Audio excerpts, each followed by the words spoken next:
जिला शिक्षा अधिकारी राकेश बोरा, आज कल्चरल फेस्ट 2025 में आपका यहाँ पहुँचने पर स्वागत करता हूँ। आज हमारा अंतिम दिन है और प्रस्तुतियाँ हमारी सारी हो गई हैं। अभी बस मंत्री जी अभी थोड़ी देर में हमारे बीच में पहुँचेंगे। माननीय शिक्षा मंत्री महिपाल ढांडा जी, उनके हाथों से बच्चों को अवार्ड सेरेमनी का प्रोग्राम आज होगा और कुछ जो अच्छी प्रस्तुतियाँ हैं वो उनके सामने होंगी। तो हमारी पूरी तैयारियाँ हो गई हैं और हम मंत्री जी का बस इंतजार कर रहे हैं कि जल्दी आएँ और बच्चों को आशीर्वाद दें। कितने जिलों से 22 जिलों से बच्चों ने अपनी संस्कृति अपना प्रोग्राम? समस्त हरियाणा से 22 जिलों से ये टीमें आई हैं। उन्होंने 2 कैटेगरी में बच्चों को 5 से 8 क्लास के जो बच्चे हैं और 9वीं से 12वीं के जो बच्चे हैं, 2 कैटेगरी में हमारे ये प्रोग्राम हुए हैं। स्किट का प्रोग्राम हुआ है, रागनी का, सोलो डांस का और ग्रुप डांस का। ये 4 प्रोग्राम हर कैटेगरी में हुए हैं और उसमें अभी रिजल्ट डिक्लेयर नहीं किया है, तो मंत्री जी के आने के बाद ही रिजल्ट डिक्लेयर होंगे और जो टीमें फर्स्ट, सेकंड, थर्ड और कंसोलेशन पे आएंगी उन टीमों को इनाम माननीय मंत्री जी के हाथों से दिया जाएगा। बच्चे इस हरियाणा और देश का भविष्य, आप सबको नमस्ते, राम राम। पानीपत में आप सबका स्वागत। मैं देख रहा था बैठ के, बहुत बारीकी से, जज तो नहीं, मगर मैं ये सोच रहा था कि कितना मुश्किल काम दिया होगा जो जजेज यहाँ पर बैठे हैं, जो निर्णय कर रहे होंगे। कितना मुश्किल है। एक बच्चे की इतनी जबरदस्त खूबी, इतना जबरदस्त टैलेंट, इतनी अच्छी तैयारी, एक स्टेप, संगीत, सुर, ताल, लय सबके साथ जुड़ा हुआ और उसके बीच में निर्णय करना एक जज के लिए इतना मुश्किल है, इतना मुश्किल है कि वो भी एक बार उलझ जाएंगे कि हम किसके साथ न्याय करें। आप सब में इतनी प्रतिभा है, आप सब में इतना लगन और अपने कार्य के प्रति, अपने हुनर के प्रति, अपनी प्रतिभा के प्रति आपकी मेहनत, आपका अपनी प्रतिभा में 100% खो जाना जजेस के लिए चैलेंज का विषय है। यह मेरे लिए बड़ी खुशी की बात और आप सबके लिए भी खुशी की बात है। जीवन में ये बच्चे, जैसे आपने सोलो डांस देखा, एक ग्रुप था 6 से 8 और एक 9 से 12, 5 से 8 और 9 से 12, दोनों का डांस बहुत ही सुंदर था।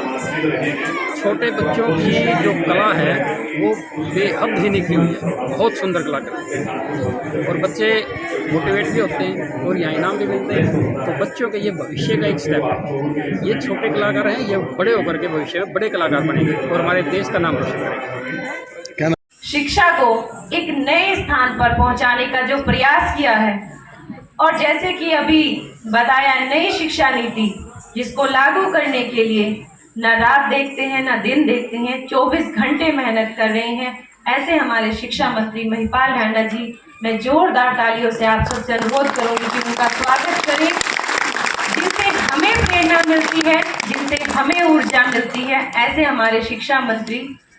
क्योंकि अगर किसी देश की हमने व्यवस्था को बदलना है, उस देश का विकास हम चाहते हैं, चाहे वह आर्थिक है, सामाजिक है, राजनीतिक है, किसी भी विकास में सबसे बड़ी भूमिका अगर किसी चीज की है तो वो शिक्षा की है।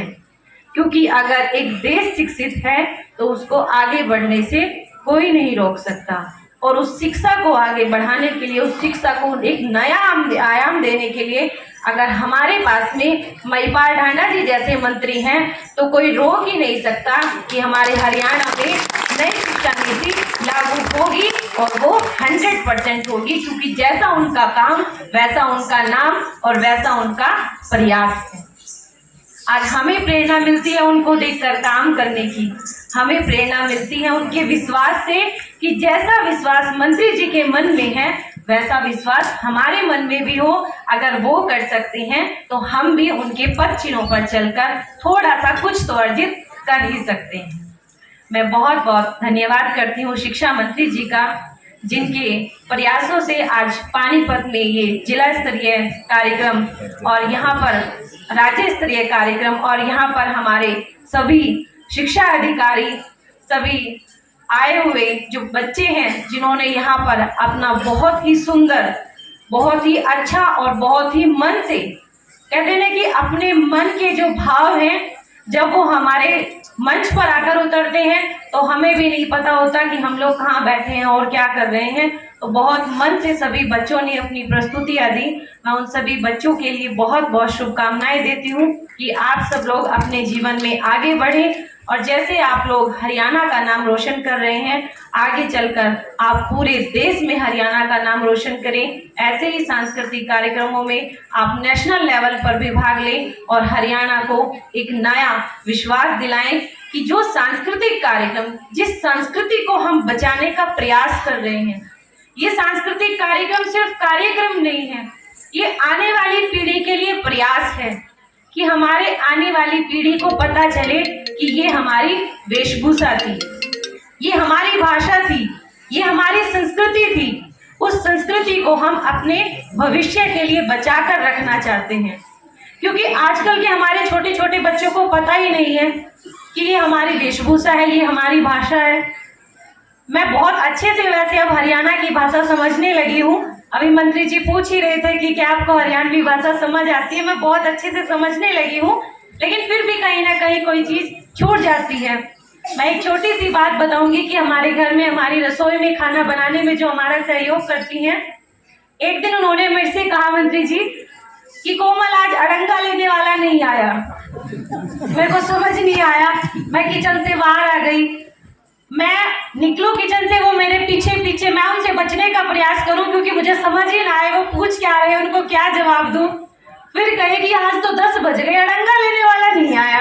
अब मुझे समझ ना आए, थोड़ी देर बाद डस्टबिन हाथ में लेकर निकली तो कहती है अब आया अड़ंगा लेने वाला। तब समझ आया कि वो कचरे को बोल रही थी। तो ऐसे शब्द जो हमारे दिल से जुड़े हुए हैं, जो हमारे पूर्वज हैं, उनके वो शब्द आत्मा में बसे हुए हैं, वो भाषा उनकी आत्मा में बसी हुई है।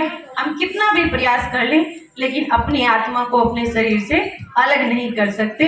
और ये संस्कृति, ये वेशभूषा, ये भाषा, ये हमारी आत्मा है और उस आत्मा को हम लोग जिंदा रख रहे हैं, आने वाले बच्चों तक पहुंचा रहे हैं। मैं बहुत बहुत धन्यवाद करती हूँ। और एक सबसे बड़ा उदाहरण अपनी संस्कृति को बचाने का हमारे सामने है, जिनका मैंने सबसे पहले शुरू में जिक्र किया, हमारे शिक्षा मंत्री जी। आपने कहीं पर भी देखा होगा, कभी मंत्री जी को बोलते हुए देखा, हेलो हाउ आर यू, नहीं बोलते ना, सीधे बोलते राम राम भाई, क्या हाल है। तो ये हमारी संस्कृति है जो हमारे मंत्री जी के द्वारा जिंदा रखी जा रही है। ऐसा ही प्रयास हम सब लोग करेंगे और अपनी सभ्यता और अपनी संस्कृति को अपने बच्चों तक पहुंचाएंगे। हम सब मिलकर अपने हरियाणा को एक नई पहचान देंगे और आज सभी के प्रयासों से हरियाणा को एक नई पहचान मिल भी रही है। हर क्षेत्र में आज हरियाणा आगे बढ़ रहा है, चाहे वह खेल का क्षेत्र है, कोई भी काम ऐसा नहीं जो आज हरियाणा में नहीं हो रहा है। और हरियाणा की बेटियां हर काम में बढ़ चढ़ कर भाग ले रही हैं, तो उन सभी बेटियों के लिए भी मेरी बहुत बहुत शुभकामनाएं। बहुत बहुत धन्यवाद। आज माननीय शिक्षा मंत्री महोदय महिपाल डांडा जी समापन पर आएंगे, पुरस्कार वितरण होगा। जितने भी 22 ज़िले हमारे पास आए थे, जो 4 विधाएँ थी, उनमें फर्स्ट, सेकंड, थर्ड और एक कंसोलेशन प्राइज़, सबको माननीय मंत्री जी के कर कमलों से पारितोषिक दिया जाएगा। और बहुत उत्साह के साथ सभी बच्चों ने यहाँ पर हिस्सा लिया। बड़ी अच्छी अच्छी प्रस्तुतियाँ थी, आपने देखी भी होंगी। मतलब एक क्या माने कि मतलब इतनी प्रतिभा, हमारे सरकारी स्कूल के बच्चे थे सारे के सारे, और 22 के 22 जिलों की टीमें एक से एक उम्दा। बल्कि रागनी में तो जजेस ने मेरे को बताया कि हमें तो बड़ा मुश्किल हुआ फर्स्ट, सेकंड, थर्ड निकालना। एक से एक अच्छे कलाकार यहाँ पे थे। क्या नाम है सर? सुभाष भारद्वाज, जिला मौलिक शिक्षा अधिकारी, district elementary education officer. Sir आज जो है प्रोग्राम तो कल और परसों हो चुके हैं। 11 तारीख से शुरू होगा, 13 को समापन है। जो टीमें इस कल्चरल फेस्ट 2025 में प्रथम, द्वितीय, तृतीय और सांत्वना पुरस्कार जिन्होंने अलग अलग विधाओं में प्राप्त किया है, वो टीमों को आज माननीय मंत्री जी और हमारे एडिशनल डायरेक्टर योगेश कुमार जी, जिला शिक्षा अधिकारी, जिला मौलिक शिक्षा अधिकारी जी और पूरे पानीपत की टीम आज उपस्थित है। बहुत सुंदर आयोजन इसका किया गया है। पानीपत में ऐसा आयोजन पहली बार है और टीमों के हाव भाव और इंचार्जों की फीडबैक से पता चला है कि सब संतुष्ट हैं। उनकी पूरी व्यवस्थाएं हमारी जो आदरणीय जिला शिक्षा अधिकारी महोदय और माननीय मंत्री जी के नेतृत्व में बहुत अच्छी व्यवस्थाएं की गई हैं और बहुत अच्छी प्रस्तुतियां हैं। मेरी स्वयं रागनी विधा के जो जजेस हैं उनके पास में कल बैठा तो बात हुई थी, बोले जितना मुश्किल कंपटीशन था 5 to 8 में रागनियों का कि हम मतलब मुश्किल था हमारे लिए निर्णय करना कि किसको कैसे मतलब प्रथम, द्वितीय और तृतीय घोषित करें। जब जजेस की ऐसी राय हो तो प्रोग्राम की जो क्वालिटी है वो अपने आप में उस पर जो है वो कोई प्रश्न चिन्ह या कोई संदेह नहीं रह जाता है। तो बहुत शानदार प्रस्तुतियां बच्चों ने करी। मैं उन सभी जिन बच्चों को इनाम मिले हैं और जिन्होंने सहभागिता करी है, क्योंकि जिला से सिर्फ प्रथम टीम में ही इसमें भाग लिया है, तो मैं उन सब के इंचार्जिस को और जिन्होंने उनको तैयार करवाने में बच्चों को अपना महत्वपूर्ण योगदान दिया है, बच्चों को मोटिवेट किया है, उन सबको बहुत बहुत बधाई देता हूं। और पानीपत की जो पूरी टीम है, आयोजन जो समिति है, उन्होंने भी बहुत अच्छे इंतजाम करके बच्चों की प्रतिभा सब तक पहुंचे। बहुत सारे दर्शक के तौर पर भी बच्चे हमारे बीच उपस्थित हैं, जैसा कि भी आप देख पा रहे हैं कुछ स्कूलों के बच्चे अब दर्शक के तौर पर भी उपस्थित हैं। और अभी माननीय मंत्री जी के सामने भी जो प्रस्तुतियाँ हैं, जो श्रेष्ठ प्रस्तुतियां हैं, वो अभी यहाँ कुछ टीमों का चयन किया गया है, वो प्रस्तुतियां होनी हैं। तो जैसा कि आप देख रहे हैं बहुत सुंदर आयोजन है और आप लोगों ने इस प्रोग्राम को कवर किया राज्य स्तरीय कल्चरल फेस्ट 2025 को, तो आप भी इस बधाई के पात्र हैं। आप मीडिया के माध्यम से ऐसा जो आयोजन है जन जन तक पहुँचेगा, आप भी बहुत बहुत बधाई के पात्र हैं। Thank you.